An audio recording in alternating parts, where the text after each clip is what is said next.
Why is comedy murder? Why is comedy murder? Yeah. Um, let's see. I think it has to do with that we were looking for a title for the series, and I was like, well, on the cover of my book, I do a parody of or send up homage to the Smiths album "Meat Is Murder," in which case I just changed meat for comedy, and I was like, does that work? Yeah, maybe that maybe that works. So, um, Occam's razor, comedy is murder because it was the easiest thing to go with. And I think it kind of sounds cool. It sounds interesting. It's something that, I think the kids will like.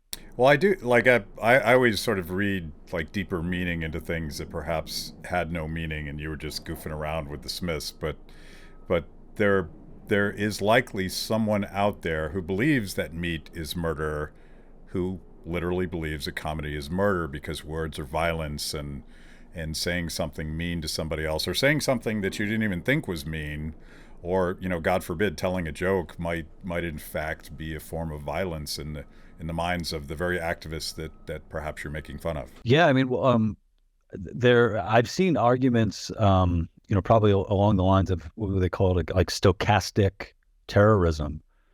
This idea that if you have in particular, a public figure with a large reach, and they target rhetorically, or I don't even know if it's rhetorically. If they target a person or a group of people with criticism or mockery, then there's a chance that somebody could see that and respond violently to it. Um, and if you're talking about like 6 degrees of Kevin Bacon just taken to, the millionth possible degree. The idea that if, someone were to hear a joke, that could then incite, any horrendous action.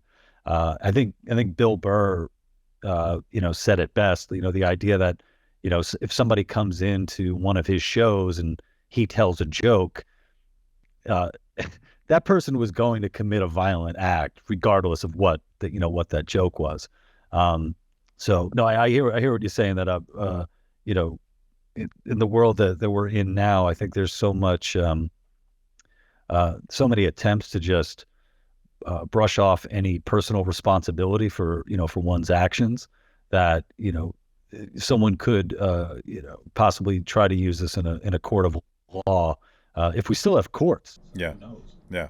Who knows? Maybe not so much. But like you're reminding me, I'm the old man in this conversation, and I'm old enough to remember when Frank Zappa testified before Tipper Gore's PMRC, wanting to ban really dangerous rock music like Prince's Purple Rain, which every time I listen to it, I get like violently angry, and I think horrible things, and she wanted to ban that, and it sounds ridiculous today, but I feel like the thought police have shifted away from music for reasons I can't understand to comedians, and this is like a real thing where somehow comedy has become the last safe space for free speech, where if it's parody, you're allowed to say things that used to be normal things to say, and now it's considered provocative and even dangerous.